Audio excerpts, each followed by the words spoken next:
Interventional radiology is a minimally invasive specialty where we use imaging, advanced imaging guidance, and small catheters and wires to guide us to where the abnormality is in attempt to treat it, avoiding general anesthesia and major surgeries, and to speeding up the recovery and the healing process.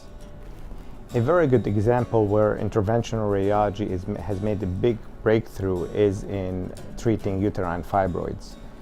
For the most part, we're not afraid of them going distantly or being malignant, except that they're nuisance to the female. They can cause severe bleeding during menstrual cycle, can cause infertility to the female because the baby will not be able to implant on the uterus. My name is Carol Delbeni, and I had a procedure done by Dr. Gebrael, embolization for my fibroids, and there was a couple options that I had. One was a hysterectomy, which I really didn't want.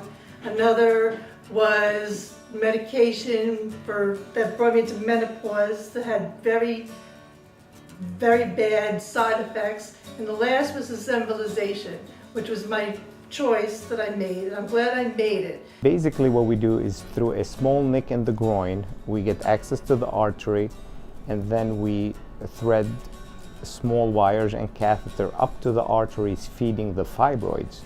And we use small tiny pellets and we inject them into the small vessels that are feeding the fibroids in attempt to make these fibroids starve for nutrient and blood.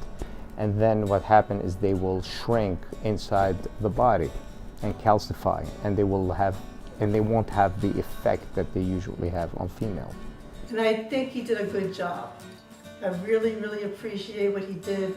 And I suggest this procedure to a lot of women who have this problem. It is successful.